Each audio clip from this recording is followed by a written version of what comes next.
Tere õhtust, lugupeetud saalisviibijad. Et ma ei mõjuks anonüümse võõrana, siis ma tutvustan ennast. Minu nimi on Meis Pihla, ma õpin lavakunstikoolis dramaturgiat ja ka mina olen Y-põlvkonna esindaja. Eestlased on progressimeelsed ning sellest tulenevalt kiitusega kitsid. 5 palli süsteemis midagi hinnates anname igaks juhuks 4, sest alati saaks paremini. Maksimumi andmine tähendaks absoluutse tipu saavutamist, see omakorda paigalseisu. Meil on alati vaja edasi liikuda. 2010. aastal Eesti Kongressi 20. aastapäeval pidulikes kõnedes oli kesksel kohal väide. Me võitlesime Eesti Vabariigi eest, et meie lastel oleks siin tulevikus parem elada. Järelikult olen mina üks nendest lastest, kelle jaoks see riik on loodud. Ma ei ole kitsi kiitmast. Suur aitäh. Mulle meeldib siin riigis elada. Mul on siin hea olla. Aga millegi pärast kipub see tunne ikka ja jälle ununema. Ma ei ole elanud nõukogude ajal ega tea, kui halb siis täpselt oli. Mina elan praegu, tänases päevas. Ma oman arvamust praeguse hetke kohta ning pean selle kohta ütlema, alati saaks paremini.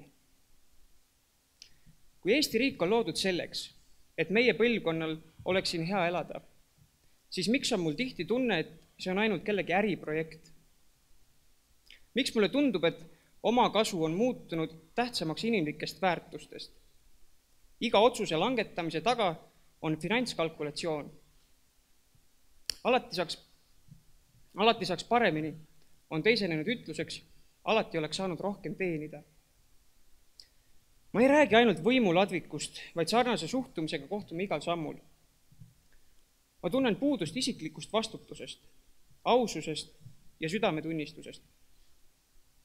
Kuna mul puuduvad konkreetsed lahendused ja ettepanekud, siis näitab kiire arvutus, et minu praegune sõnavõtt ei maksa mitte midagi.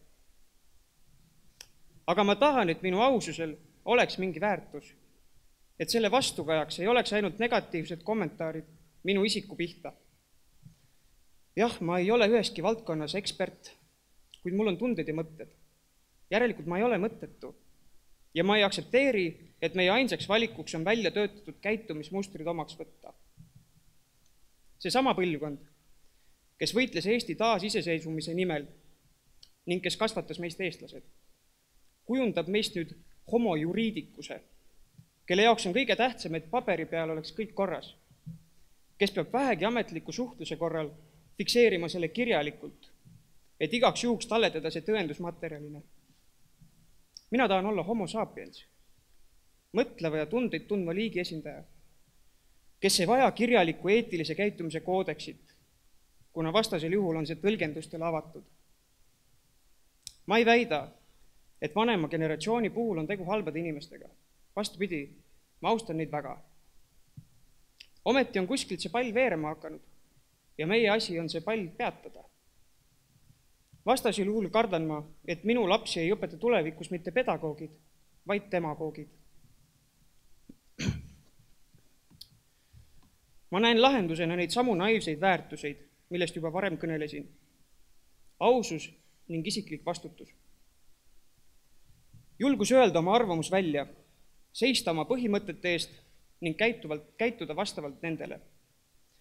Väikeses Eestis ei ole võimalik jääda anonüümseks, kui me tahame, et kõigi huvid oleks kaitstud.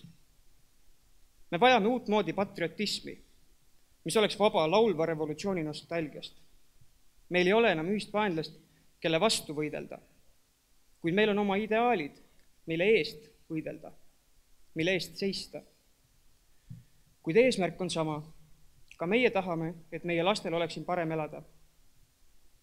Me peame hindama ja hoolitsema oma kodupaiga eest iga päev, mitte ainult laulupeol koos teistega hüsteeriliselt Eesti karjudes, sest rohkemaks mul julgust või pealehakkamist ei ole.